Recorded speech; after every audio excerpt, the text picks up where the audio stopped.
You're listening to Achtung Millwall, broadcasting from the beautiful South Birmingham. Accept no substitute. Hello, dear listeners. Welcome to Achtung 424 Extra. And it's extra because we've got our regular special guest, Mr. Harry Warren. How are you doing, H? Yeah, not too bad, mate. How are you? Yeah, we're just speaking off air, weren't we? I'm finding this a strange season, and I think I might have made this point already to Mike on the regular show, which will be yesterday by the time this goes out. It's a very odd season. I'm finding Gary Rowett this season a fairly odd manager, if I'm going to be honest. And I don't mean that disrespectfully, because I really don't want to jump on the easy bandwagon. And you know, you were at the ground last night, Harry, after what in the end was a good 1-0 win. But the team left the field at half time, and I felt justifiably to jeers and to boos and the rest, because we all hear the same comments that get made. There were people around me in blocks 1 and 2 that were, expressing strong opinions, let's put it that way, about Gary Rowett. And I thought it might be interesting. Obviously, we'll talk about the game last night because it was a good game in the end. And I think you have to take your hat off where it's due. And the other side of that coin is you criticise where it's appropriate. And I just wanted to try and touch on where we're at with Gary Rowett. And I don't know if we can get inside his head because I can't quite understand some of his thinking at times. And I think, don't know about you, Harry, but that slightly bothers me because, last night's game was everything encapsulated in one match, wasn't it? We had a second half Stoke style comeback after a really drab and really dreary first half, and you can't have the sunshine without a little rain at times. I know, but the contrast is really quite marked. Last couple of home games now. How did you see last night? I thought the first half was akin to under Holloway. It was a system being played to fit everyone in, yet fitting no one in. Yeah. Benicophobe has never been a left winger. Matt Smith can't press. They're playing 5 at the back and playing out from the back with a keeper that decided to turn up, and his key attribute seemingly being that he was very, very good with his feet. And there was times where sort of in their own sort of final third, there was 5 Reading players knocking it about, and we've got Matt Smith sort of standing off in a sort of press, a half press, shall we say. This is not the way to get the den lit up on a cold Tuesday night at the beginning of November. This definitely was not a firework night kind of thing. And I just sat there and I mean, the crowd, I don't know what it looked like from where you were, but it felt very empty. It felt very League One Millwall, which I like, funnily enough. I like the fact that, I mean, there was a hell of a lot of tourists at Millwall last night. I don't know what kind of deals. We didn't get them. I mean, where I was sat, and I quite like it from a podcasting point of view because you can talk and no one's going to look at you like you're a nutcase, because there was row upon row upon row of empty seats over in where I sit in Birdshit Corner.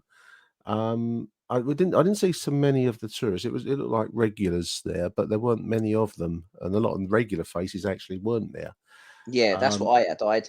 The regulars seem to have been swapped out for people wearing Millwall scarves, holding them up in front of, sort of the pitch at eye level kind of thing. And I'm almost like, why have you come here? There must be a better show in town, whether it be football, whether it be a show. There must be something that you could be doing better than this. You'd hope the West End can put something on. I mean, you'll always get the Danish and the Dutch and the other nations looking for their seat number in an empty block. And sometimes I'll say to them, "Don't matter where you sit, mate. There's no allocation of seat numbers." Sometimes I feel like they're like lemmings. So I feel like it's like doing a human experiment to watch them struggle for their seat. Does that make me an evil person? I don't know. I don't know. I do feel for them when they bring their beers in, like civilized people do it all around the world when they go to football. They bring a beer in to sit and watch the football, and then they get chucked back downstairs or relieved of their point by Lurch or something. By Lurch or Lurch's cronies. There was a bit of that last night. Funny enough, the kiosk last night, I was reliably informed in the Dockers Lower, you could get a pie from the kiosk as you come in, but you couldn't get a pie from the kiosk down the end. So you could get one or the other. So you could get a pie one end and a burger down the other, not at the same kiosk. I think the club are struggling for staff, Harry. I mean, it's a serious thing in a way. I think I don't think they can get the people to do to run it properly, and that's why you get these silly situations that you're describing. That's what I think. I can't see him making the under six. That long gone are the days where the youth team players have to as part of their duties do a shift behind the Millwall kiosk. It was funny. I was driving over last night. It didn't take me long to get through the tunnel last night. So I started to listen to the Neil Harris podcast, The Wall Talk, which is very good, and I recommend anyone have a listen to it. And I'm only 20 minutes in, but the evident love of Millwall just pours out of the man, and it was quite an interesting thing to kind of arrive to. Neil sounds like exactly as I hoped he would sound like, just as a fan watching him as a player. He comes over as a person with a deep and abiding love of Millwall Football Club in all of its facets. And sometimes that's not always attractive. Whereas last night's, certainly the opening phase, and Gary Rowett is never going to be Neil Harris. He doesn't come from the same kind of a starting point as a player, or he's not embedded in the club folklore. But it just looked a bit like on Saturday, the away game at Huddersfield. It felt like no one cared very much, and you can talk about Neil's tactics till the cows come home, and maybe they reached their limits, and maybe I think the bit I turned off the car engine was where he was talking about his own managerial development, and I think he'd probably be the first to say he's got things to pick up, and he probably never stopped learning in that profession. But the soul destroying thing is at Millwall where no one seems to be too bothered, and the game last night seemed to be going down that road at times. I mean, there was an early chance for Jed, then it all went off the boil, and then towards the end of the half, I don't know if you recall this, but it's like the defence suddenly turned into 5 or 6 strangers that had just met at the bus stop and just walked in with Millwall shirts on, and so we now had a defence, Well, we don't seem to have any kind of pattern of play in that first half. There was no right. We're gonna, they did seem like they were 11 strangers put together on my Saturday league side. Out of a pool of 70 players, we picked 10 that are aside, and this is the first time we're all playing together. And that happens at Millwall too much this season, especially in transition from attack to defence, and more so when we've lost the ball in our own half. It's always dangerous, but this season we get punished every time we do it, or it seems to. But again, touching on your point, the thing is that with Gary Rowett, his win ratio in the last couple of weeks has been very good. What is it, 5 out of 6? It's improved a lot because it wasn't so good about a month ago. Was it? Yeah. You know how you can be teams at the top of the table and people turn around and go, they won't last because they're not as good as they're, that's hiding a lot of cracks. Yeah. That is what this is doing. And it's people are going to slate me. I don't care, right? He's not a very good football manager. Last night he done things that meant they won a game. But how many times has he done that since Callum Davidson has left? It's dropped off remarkably since that man has gone. For whatever reason, it may be a pure coincidence, but at the same time, this must be the same for every single club in this bunch of teams that we are league position wise, because I've come to the conclusion that this championship season, barring the teams that are going to go up automatically and probably Fulham, is dog shit. Because it's wide open, which I think is the same point in a way. It's much of a muchness across the board. The thing that intrigued me last night, I just want to dwell on last night for a moment, if I may, is that I was looking at Reading because they were coming towards where I was sitting in the second half. First half, sorry, and they I presume we watch teams. I presume we do. I mean, you can do a lot of work just watching the TV. There's a lot of information available on how teams play and their style. And Reading were a possession-based side, and I didn't think they were particularly threatening, but they certainly kept the ball a lot and they denied it to us. So you kind of want something to match up with that. And I thought we looked so woefully ill-suited to the team that we were playing in the first half, particularly. I wonder what we've been looking at all week. What I'm not saying that I would do any better. And I'm not setting myself up as any, like Opposition scout. like I know better. But if you watch your opponents and you get a general sense of how they play, who their danger men are, and what they're going to do, and you want to react to that or match it, then we just look so far off of the pace in the first half, listeners. I stress, because the second half it was totally different. It was electric suddenly. That's very much like the Fulham game. Yeah, he made tactical changes for the Fulham game at home when we got pumped and they were out of sight inside 22 minutes. And he changed to match them up. And it wasn't a game to match up Fulham's tactical ability because they're better than us. We're not doing anything. And in the first half, I agree with you. We're totally passive. We're passive against their sat behind the ball, watching them pass. And the thing that allows you, this is the thing, is by playing a 4 against their 5, it allowed their wing backs to come out, and their wing backs come out, and your left back and right back get pushed further and further back, so you don't go and press because you can't press because they've now got a 2-on-1, and this is what happens. This is why when you change to 5, although it was defensive, or on the face of it, it's defensive at half time. It's not defensive because basically what you've done is our fullbacks now are going at their fullback, so therefore they can't make as much advancing in a sense. Yeah, exactly. So you've cut that option, so you're sending it back through the middle of the park, and that's basically where the changes really started to begin. Also, the fact that Scott Malone, after Jed, for me, is probably in that system is our most important player. That's not knocking Murray Wallace, but Murray Wallace is sort of a meat and two veg Millwall, great Millwall story type football player. But Scott Malone is there's a touch Scott of Malone. quality. He can't defend, but he can do lots of stuff, lovely little things when he goes forward. And he's a modern fullback. He is a modern fullback. They don't defend, they attack. And these are important points. And going back to what you were saying about Gary Rowett, what does he do? I generally still don't think he knows his best team. I don't think he knows. He's got a lot of midfielders, which still baffles me. Clifton Bell went off at half time because he was lucky not to get sent off, I think, because he could have been booked before he did. I think he was getting frustrated with his inability to make an impact on the game. So his way then is to clip somebody, but it's a short-sighted.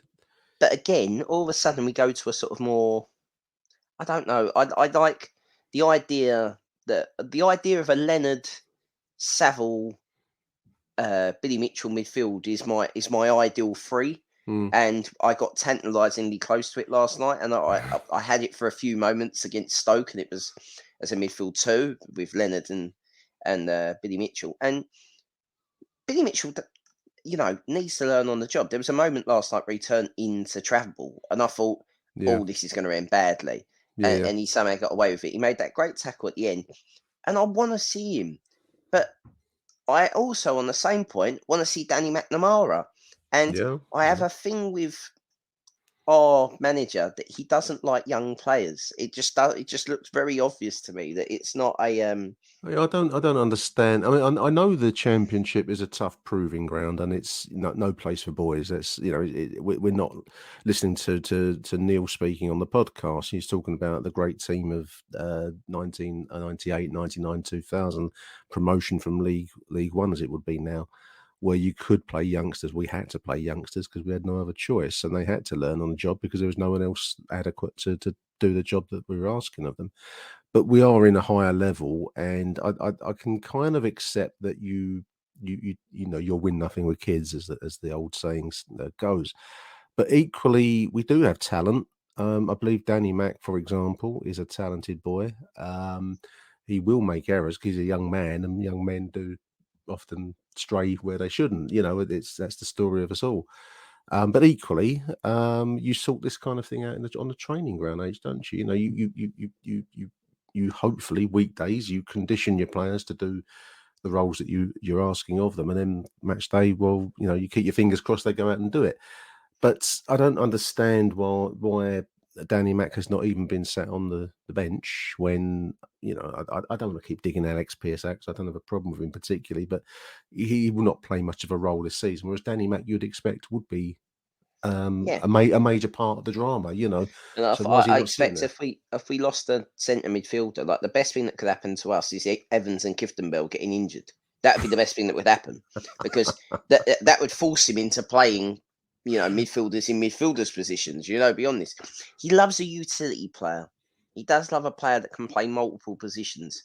He does, and I mean, this is a football manager thing. I don't think he's alone in that. I mean, across the years, the managers always seem to favour workmanlike, functionality over talent. I mean, you could take it to any level you like, and the talented player will always lose out to the Glenn Hoddle will always lose out to the. I'm trying to think of a functional midfielder of that era. I don't know, Jerry Francis or something. Yeah, That's I different think era. that's based from back then when you sort of only had one or two subs. So you needed someone that could play maybe, left back, right back, centre midfield. That makes sense. But they're talking now about bringing the 5 sub rule in permanently. Yeah, from next season, I believe. Yeah. So this idea of a utility man, I do not need a George Evans, a Kiftembel, and an Alex Pearce to be free of my Millwall options. There's a lot of functionality going on. There's a lot of dysfunctionality there, I'll tell you. I mean, they're limited players in their way, but this is the thing with Gary Rowett. I don't see. I'm not sold on the vision. That's the thing. I mean, You can accept a lot of things for winning, and we're winning Yes, games, you so we shouldn't be can, too thing. But like every time I think I see what he's trying to do, instantaneously he stops himself from doing that and he moves on to something else. He's very. It's I like a feel like he must be like self-destructive pattern of behaviour, isn't it? It's like the it's psychologist tells you, it's like an addict. He's like But an addict. he does have he does have a solution because he's had it twice now, forced upon him. Like often, tough love is often forced upon you for your own good. Against Stoke, he had to come out fighting because they got roundly booed off the pitch. Again, Deservedly so. Well, exactly, deservedly so. I know the decision making of the crowd can sometimes be a harsh thing, but you only get booed off at Millwall if you've not done the business, or you haven't shown that you cared enough about it either, which I think is the crucial thing. So they got booed off against Stoke, and we came out fighting. And look what happened. The place came alive, and suddenly you've got the buzz, the Millwall electricity. But then I read the report, and he didn't like that. We called it chaos. We thrived in the chaos. I guess he wants to control editor's note. Yes, we do thrive in chaos. This is a club built on chaos. You have to embrace the chaos. That's if you haven't worked that out by now, you're never going to get us. Yeah, this is the point about he's not a Millwall man, and he never will be, and he won't understand what that is, because if you can't understand that you have to. I don't mind you being fucking Inspector Clouseau or Hercule Poirot away from home. I don't care. Crack on with Hastings. Do what you want to do, right? Be methodical. Do your method, right? Yeah. But at home, I want Keith Moon. I want fucking drums and I want. That's a good analogy. I like that one. That's a good one. But that's the yin and yang of Millwall. Like people that go away from home are quite happy to watch Millwall fuck everyone off by being shit for 87 minutes. And as long as you bring home the result, yeah, that's right. Right? I mean, that's it, right? But at home, you have to. We are here to be entertained. This is the Colosseum. This is Rome. This is this is what we want. And there is a line, and obviously, I'm doing this for dramatic effect, and I understand that they won last night. I am aware of this, but the crowd. I keep saying to you, I keep saying to everyone on this podcast, it's unsustainable. That the hatred towards him in the ground is unbelievable for a man that keeps winning games. That's the thing I can't work out for. There will be some of it. Anyone that listens to the other show where I do my recording, I mean, you'll hear stuff. I edited some of it out because I thought, blimey, that was a bit strong. That on bloke shouted out, So you're right. I mean, there is no love, and I think that's always a hard starting point. I mean, he does need results. He got it last night because we switched. I'm not going to talk about tactics, 4-4-3, 3-5-2, whatever you like. basically in the second half, whatever style of play that was, wing backs or whatever you want, there was electricity in the air, and players. I mean, Mason Bennett, I thought actually got a nice little underrated role there last night. He did very well. Scott Malone, you've mentioned, and you've always got Jed, who will always give you quality. And Ryan Leonard's playing out of position was actually looking like a right-sided midfielder. He took his man on, beat him for a cross. And I thought, well, that's not his natural game. You know, he's a central midfield player. So, and there's more chances than just the goal as well. Yeah, there were. You know, and some slightly self-indulgent work by. I'm going to pick out Jed. I don't mean to dig him out, but couldn't he? He could have, you know, he had a phobie loose on the inside. I don't think in that chance, I don't think Afobe done himself any favours, because I think what Jeb wanted Afobe to do was sort of hold his run and make him have a lovely little side foot square pass just across to his left. That never really happened. They should have crossed over or whatever. But I think they were so surprised to have won the ball where they were. This is very Millwall, bearing down two strikers running at a defender. We've all got out of practice with it, Harry, haven't we? I mean, you know, the den came alive again, and that was why we won it, because the crowd responded to tougher tackling, more energy being shown. Mason Bennett was putting himself around and looking like he wanted it, and you will get a response from the crowd. I mean, you're right; it was a sparse crowd last night, but you wouldn't have known that. You listen to the recording; it sounds pretty loud, and that's Millwall. So I think the win was slightly forced upon him, and I think this is the thing that's bothering me. And I don't know whether I'm being I don't know, over expectation syndrome. You know, whether we're expecting. I like this running theme that I see a lot of people sort of flicking out there, like they're baiting some kind of carp bait when they're fishing. that somehow Millwall fans are expecting too much. This is what I was promised when this guy was brought in. I was brought in to challenge for the top six. Well, that was the 5-year plan. That was we were supposed to be. We've done the establishing ourselves in the Championship. Now we shouldn't be looking. You know, we've got arguably the best right winger in the Championship. Arguably, whether or not you rate him, that's another question. But statistically, 100% one of the best right wingers in the Championship. We are probably a striker light of being a very, very, very good side. Yep. We have Tom Bradshaw, who scores 2 goals the other week and then doesn't get a look in at the den. We hit low crosses, right? And this is the thing. We scored from another low cross last night. I don't think that's a thing. But how many times do we normally hit low crosses? Normally, our crossing is poor because it hits the first defender and goes. Yeah, you know, I mean, how many times have you seen that this season, Harry? It's been ridiculous. But these are all kind of points. He has become a sort of semi-lucky manager, and luck has to turn or run out at some point. So, this is what my concern is. The Sheffield United win. Let's take that for instance. It takes a last-minute goal from your left back, who's your left centre back, who's having not a particularly great season, because Jake Cooper again last night was kind of, when he's good, he's very, very good, and when he's bad, he's awful. And he scores that goal. They played against 9 men for 10 men rather for 40 minutes, 45 minutes. Yeah. Against Sheffield United, and you win a game, and everyone goes, "What a result!" It's a good result on paper. Bottom you actually line, dive into the actual the performance, and that's the problem. The results are fine. It's the performances that are a problem. Now, some people turn around and say, "I don't give a fuck what our performances are like, as long as we're winning games." That's fine as well, but the performances are paper. Well, the results are papering over the performances in terms of papering over the cracks. And I am very worried that Mr.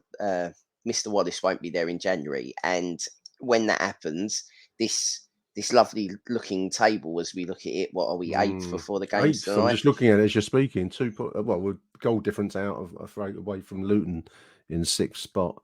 Above them, Huddersfield. What's the top 6? Who's third? Top 6. You've got Bournemouth top of the table, 37 points. Second, Fulham, 32. Then there's a 4-point gap to West Brom in 3rd. And then after that, you've got much of a muchness clubs, without being disrespectful to Coventry in 4th, Huddersfield in 5th, and then Luton, Blackpool, Millwall on 24 and 6, 7, 8. if you're the Premier League and you look at that top 8, you are generally sitting there going, don't fancy any of them, really. You know, they're not the glamorous names. They're not the most glamorous name. West Brom will be the only as near to glamour, or maybe Fulham to some level, but not really. Yeah. I can't imagine Millwall and Blackpool are higher on the list of desirability. I can imagine Newcastle's new owners really bought Newcastle with the ideas of trips to fucking Blackpool and Millwall. Yeah, actually interesting, Nick. So that, I mean, this is the point as well. He's like, is it because?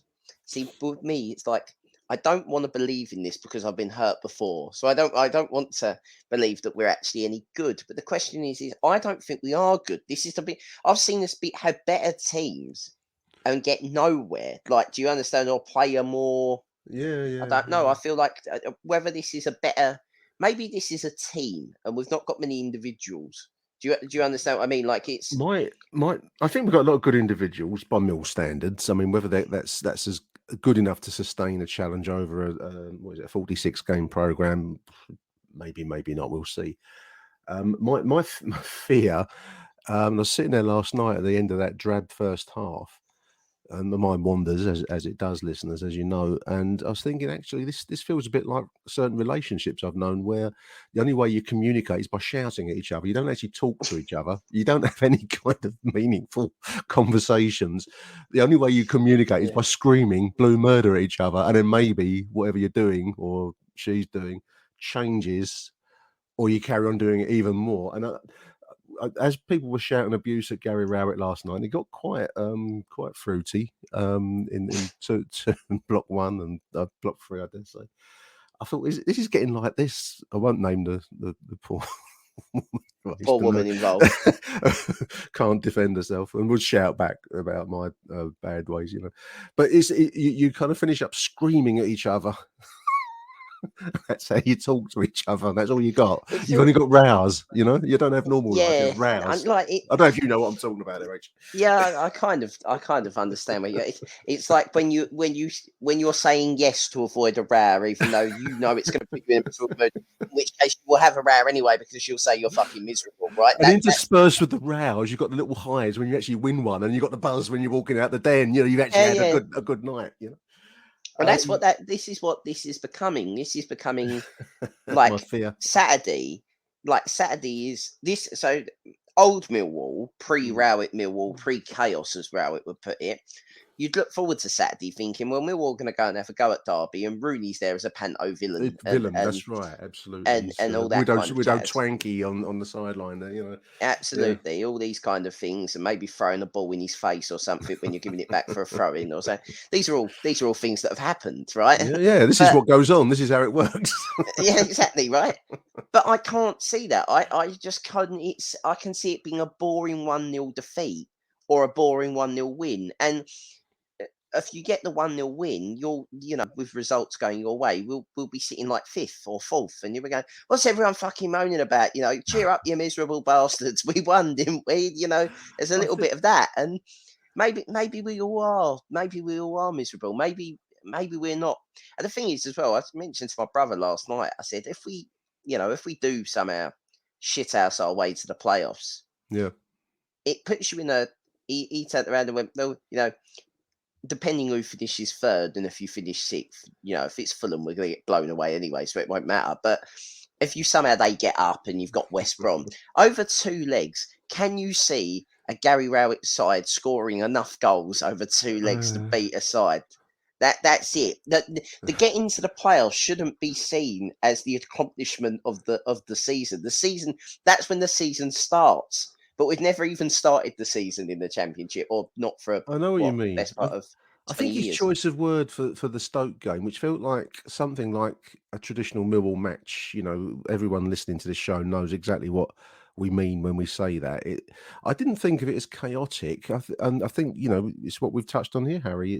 That didn't feel chaotic. It just felt like a Millwall game, you know, where, suddenly the rules are out the window, suddenly form doesn't matter. You're taking the game to arguably a better opponent, but that no longer matters because of course you're going to leave yourself open at time to time. Every team's going to have attacks. This idea, like, it did become stretched. The game becomes stretched. It was like a Did last basketball night. game for Did 5 last night. minutes, They had right? a chance But to that's score, what didn't they? happens in football. People move. They go the ebb and flow. You know, they're getting driven on by the crowd. You know, this is what happens. This is what.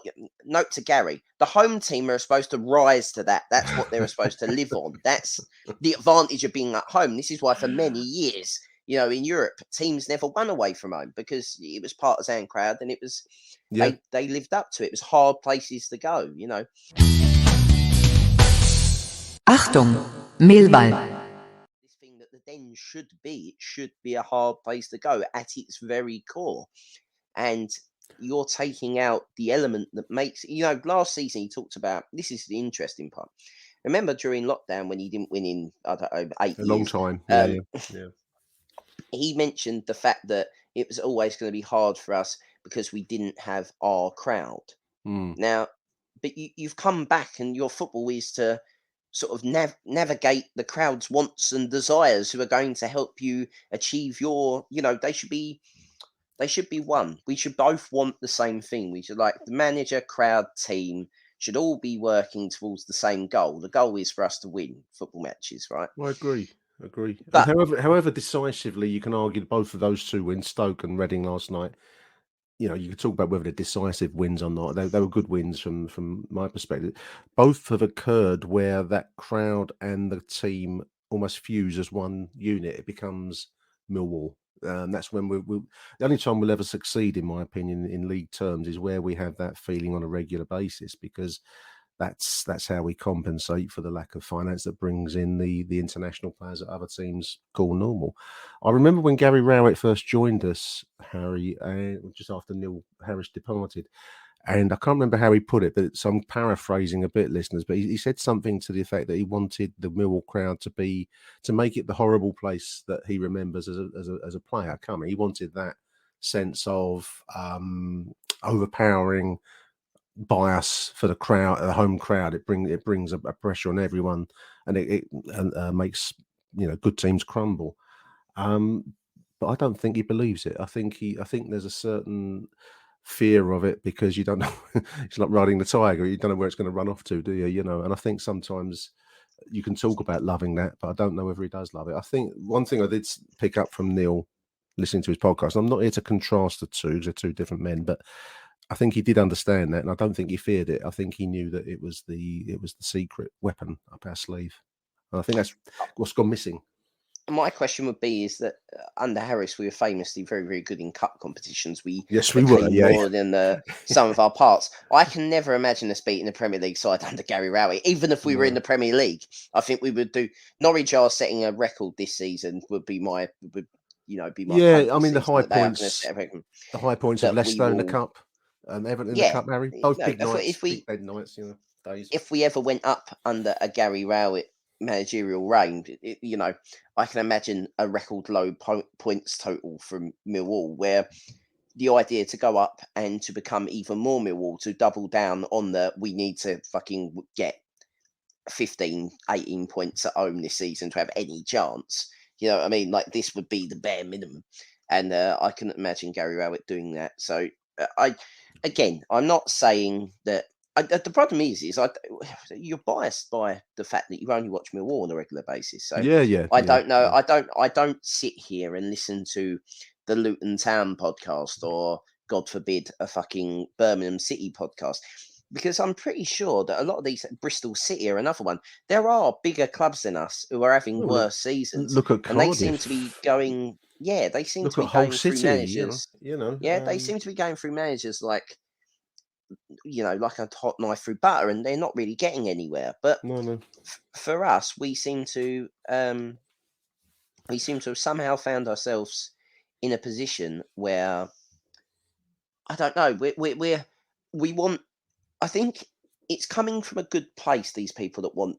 I don't necessarily think everyone really means they want Rowett gone. I think what they don't want Gary Rowett gone. They just want this version of Gary Rowett gone. They want the original Gary Rowett, the new shiny, tactically and astute manager. They want the Gary Rowett that, in fairness to him, because this is not a knock fest. I don't want it to be a knock fest for Gary Rowett, but he did make changes last night, Harry. He did, however you want to put it. He forced the changes are forced on him against Stoke and last night. And you then had two of the best halves of football that we've seen since pre-COVID, because it was gung ho. Suddenly Millwall's alive, and that's what you go there for. There's a great meme there somewhere of you saying Gordon's alive with Millwall's alive somewhere. I mean, that for me is the essence of it. I mean, you can't approach every game where you're all out attack because that becomes predictable. So, I do accept. I'm trying to be counsel for the defence of Gary Rowett. I do accept that sometimes you have to set up, particularly away from home, but maybe sometimes at the Den too, where you're not necessarily playing the game that your opponents think you're going to play. So there's always a place for, keeping your hand tight. But in general, over the 23 home games, if he plays the kind of football that less now, so we're into the season, but if he plays the kind of football we saw in the second half, in general, you'll win a lot more than you lose at Millwall with that kind of approach. Yeah, I agree. I don't know. I'm now trying to cancel something for the defence. I don't know whether or not they're targeting a points tally by a certain game number. I don't know if they've sort of moneyballed this. Managers do that, don't they? Yeah. They're requiring, I need this many points by Christmas, knowing that I might then, let's be honest. If Millwall are 8th outside the playoffs on goal difference, there will be more money because Berylson will back it because there's a chance.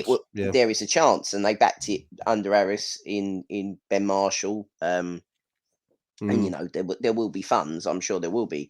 Whether or not that means that the players have to leave or whatever, we're not privy to these conversations. But Millwall, the Den will pick up its own. If we're 8th at Christmas will be big at the Den for the games that we're there, and then we're into January and March and April, and then you go through that January-February stage, and they're still there in 8th and 2-3 points outside the playoffs, and you win a couple of games. It won't matter what they're playing like on the pitch. It'll be us lot off it that will drive that. On. That's right. So maybe he's managing our expectations until he needs us as the 11th man. He's doing a good job of that. That's for sure. I was trying to be positive. I don't know. Like, I sat there last night, and I'll be honest. I've got something on Saturday. I've got like stag do whatever, so I can't go. So I went last night and wouldn't watch it on the red button. But it was fucking cold, and it was it was hard. You kind of have forgotten, through COVID or whatever. Not that it's outside, but you forget how fucking sort of eerie stadiums are it was sort of foggy last night. It come down and it was in front of the halogen bulbs of the floodlights, and it was all the old romanticism, and then someone calls someone a cunt, and you're like, yes, this is what I come here for on a Tuesday night. But then it warmed up a lot in the second half, and you forget about the cold because that's what football does. That's the power of the game. I mean, we've got a big game on Saturday, but as you said, we've got the Panto villain in Wayne Rooney coming down to the Den. You let your country down. You let your country down. All the rest of it. I mean, if we can tap into what we had last night in second half and what we had against Stoke, let's call it the Millwall chaos, because that's the way it's gonna. That's the way we're going to succeed if we're going to succeed this season. I think if Gary Rowett can understand that and somehow overcome his own personal demons and start to go with it, then he may yet salvage the season. I think there's no reason when you look at the teams above us. If you exclude the ex-Premier League sides, Harry, Bournemouth, Fulham, West Brom, Coventry, Huddersfield, Luton, Blackpool above us. We've seen Coventry at the Den. They weren't very good. Millwall switched off for 2 minutes. We made them look better than they were. I think that's the thing. And then Blackpool we beat last minute goal. Yeah. And then we haven't Luton beat us. And then the pack behind us, Blackburn, Swansea, QPR. None of those are all that. Stoke we've seen already. So there's no reason. I mean, all these clubs would say the same thing, but we're talking. A lot of clubs are saying this about us. Let's be honest. In any other club's podcast, going, how the fuck are we there? That's normally the question. How are we all there? But we've got something they don't, and that's the Den. and that must become our secret weapon if it's not so Or not so secret. secret. And if Gary Rowett can't get that, then he's not as good a manager as everyone says he is. That's a different. Whether he is a very good manager or not is a different podcast. Have you come to the conclusion that you want him gone? It feels very much like I felt like I sort of sat on this island by myself for quite a long time, and the island seems to have grown around me as more people have turned up on the ship Sack Rowett. And now Yeah. I'm sort of sitting. I'm not necessarily fully aboard. I'm sort of standing on the gangplank looking at others joining and thinking, have I got it wrong, or is everyone coming to me now? I think I've changed my mind more times to be more, well, No, I don't like his style, but he's not bad enough to get sacked, which is a different thing. well, I think he's probably in that zone because the results will do his talking for him. And it's only if the results tail off will I think the club actually act. Now, whether they're, if it tails off early enough and we don't get involved in the relegation fight, which looking at the table we shouldn't do because the bottom three look like they are distinctly going to be worse than everybody else above them. So even if we have a mediocre season from here onwards, we shouldn't be involved in certainly in the bottom of the table, at bottom end of the table. I don't see any reason why Millwall would sack him because I don't think it's in the nature of not in the DNA of the club to act as ruthlessly as that. Although we'd never do what Spurs did, would we? We wouldn't have aligned someone up on the odd chance that he's, if he loses the next game, he's gone. Don't worry about it. We'll talk to you now. Well, put Spurs to one side because they move in different circles to us. But going back to the Neil Harris podcast, what Theo did in axing two club legendary servants in McCleary and Rhino and Macca to bring in Mark McGee, which actually was decisive. It was ruthlessly done in what turned out to be the championship winning season in the third tier. So when we did act ruthlessly in the past, it paid off. Now, who knows? I mean, I don't see Mill doing it. So to some extent, it's just speculation. To answer your question, do I want him gone? I am increasingly thinking that we have a good set of players here, Harry. We've seen it twice now, Stoke and Reading, where the players have come alive. They brought the crowd into play, and actually, we have players of some talent actually by our standards. And I'm just wondering whether another manager would bring out from those players that kind of Millwall attacking verve that we all want to see back. It doesn't seem to be in Gary Rowett's nature. Whether he can tap into that over the next month or two, going up to Christmas, I don't know. I hope he will. I don't expect him to, but I hope he will and find that streak. But I do wonder whether somebody else would be doing a better job. I don't know who that person is. I don't know any names. And people always say, well, who would you bring in? And, I was reading saying to Mike, reading the Reading manager after the game, his post-match comments where he said that Reading were fantastic. I thought, what deluded person are you? What game were you watching? So I do don't want him. Let's put him on. We don't want him. Put him on. No, don't want him then. I don't know who else would be out there. I definitely don't want that. No. Yeah, I mean, for me personally, I think it's depending on what your expectations are. My expectations are that Millwall should challenge for the top six. I don't think this league is particularly great. I think when you've got a player like Jeb Wallace in your team, you should be looking at one end of the table rather than the other. Yeah.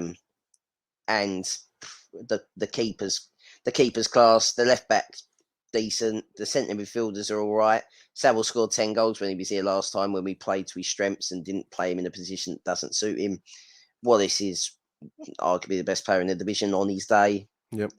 Every other week almost. And I think that's good enough. I think I've named 4 or 5 players there that are decent. Sean Hutchinson is an unsung hero and probably my player of the year so far.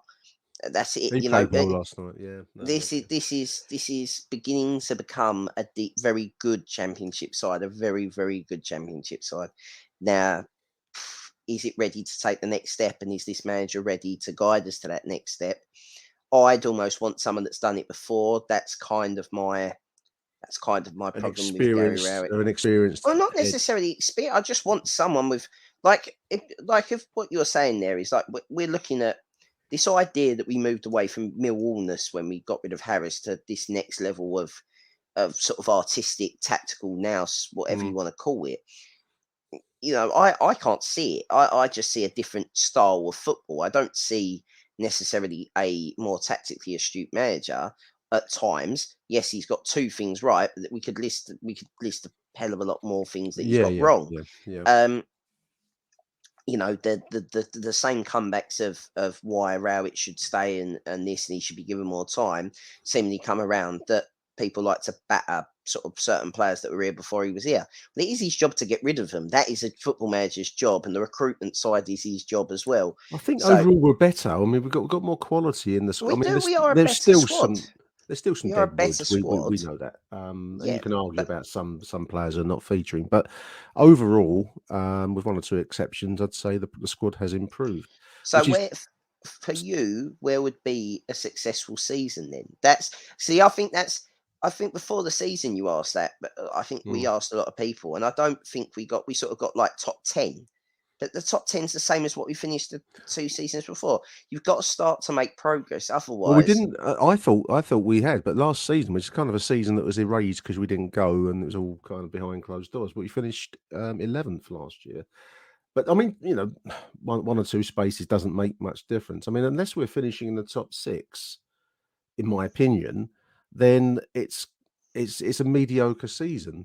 Now you can, I can talk till the cows come home about Mill's history and how brilliant a season that is, but I don't mean jack shit. It's the way the game is now. Unless you're involved at the top table, then you're largely speaking, treading water. And I think that's I to some level I don't. Millwall's always been treading water, so that's why we go. But I just want to see some entertainment on those fortnightly trips across the water. But to answer your question directly, I think unless we're finishing in the playoff positions this season, then that's not what we were told when he first arrived. His aim was to get us into those top 6 positions, or the playoff positions. We wouldn't finish in the top 2, I don't think. So unless anything short of that, it has to be deemed as failure. Not delivering what was on the Amazon because order. I don't think. I'd like to make this very clear. I don't think anyone's expecting us to get promoted. No, it's the that's point, a different even level. through the playoffs. No. I think they just want to get there. Everyone wants their night. Everyone wants that Millwall night, and you know exactly what I mean. Anyone who's listening, you know what I mean. Well, you want the drama of the last day. I mean, whether you succeed or fail to get into the top 6, if it's a last day, I don't know, where they're doing the Sky Sports and your one goal settles it one way or the other last minute and all that kind of thing, then you have had your drama. I think get done on the goal though, wouldn't we? That would be Millwall last minute, kick. We'll talk about the Bristol Rovers game a few years ago where we won it with a similar kind of dramatic last day and they got into the playoffs. But no,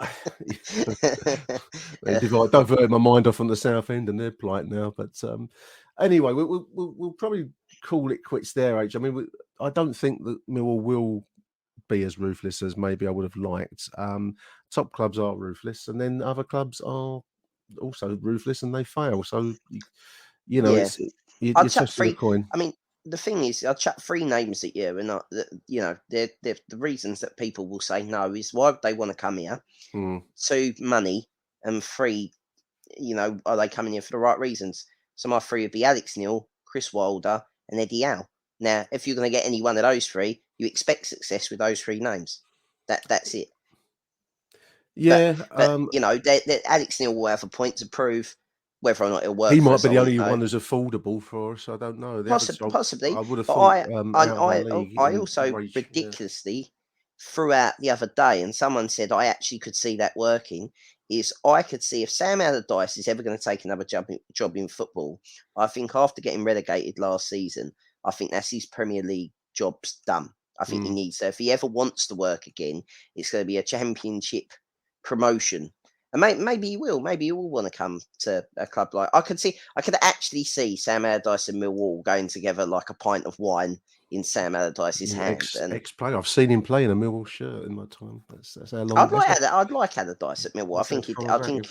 I think our back four's sorted for him already. I don't think they'd have to do much on that. No, I mean, I don't want to leave the show on a downbeat level because we are just goal difference out of the top 6. So that would be a fantastic season if we finish in those playoff positions. And I don't have any particular grudge against Gary Rowett. I just don't know. Sometimes I can't put any logic to some of the stuff that we see. But if he keeps getting results like we did last night and previously against Stoke, then great stuff. Is it because? But funny in that, like, I agree if he does the great stuff, but is it because you just can't warm to him? I can't warm to him. No, I don't think there's any. I mean, I'm going to exclude Neil Harris because I think he's a particular. He occupies a particular role in Millwall life, and there will never be another player No. of such stature and manager who actually achieved a lot with very limited resources. So, to some extent, it's an unfair comparison. You're talking about somebody that is almost in the lifeblood of the club and remains so. And listening to him speak, I think probably will always remain so in everyone's eyes that saw him, that was there when he managed. So that's a hard comparison. I'm just trying to think of other managers. I mean, Holloway, when he came to us, was initially thought of as quite a coup when he first arrived, and that went quite sour. But not, it didn't go sour as quickly as people like to imagine now. When it's, I mean, kept us up the first season. I don't want to rehash the Holloway season, but a lot of people, and I include myself, listeners, I'm not without sin. He was thought of as being somebody that's going to take us places, and that's why he was hired. He didn't. There was never any love of him, but he did at least deliver some initial measure of success. Then it all went square, and that was that. I'm going to put Lomas to one side because he's he was dead before he was dead dead man walking, wasn't he? As he walked before through the door. before he'd even Fuck played off against Lomas did Yeovil. for him. Yeah. And then you're going back to, I don't know, Kenny Jackie had no links to us, but I think he remains very respected, and he seemed to have a measure of understanding of the club, and I think it's probably that. I think that's the only thing that bothers me with Gary Rowett is I'm not sure that he understands the requirements of a Millwall crowd, which is in some ways quite a simple thing because they have quite simple demands really, which is maximum effort and some measure of commitment. I think Kenny did and understood that and knew how to work with that. And I'm not sure, in all honesty, that Gary Rowett has ever really demonstrated to me that he does. Now, a lot of his time has been played before empty stadiums, so this is a big testing season for him as well, because he's finally got what he says he's always wanted, and maybe like King Midas himself, he would wish to touch everything with gold, and it becomes a curse, doesn't it? Maybe it's going down that road. I don't know. We'll see. All of that speculation. Let's hope for a good win on Saturday. Let's hope so. Let's hope that next week we're in the top 6. Top 6. Just going to say that. Beautiful stuff. Many thanks, Harry Warren. Thanks for joining me after your busy day so far. And enjoy your day Saturday, mate. I'm going to go down the Den and we'll do another show after this little extra show on the weekend, on Sunday. Till then, Arrivederci Millwall. Thanks a lot for listening. Thank you for listening to Achtung Millwall. If you enjoyed the show, please head over to Apple Podcasts and leave us a cheeky little review. Arrivederci Millwall. Till next time. Who do you want to watch?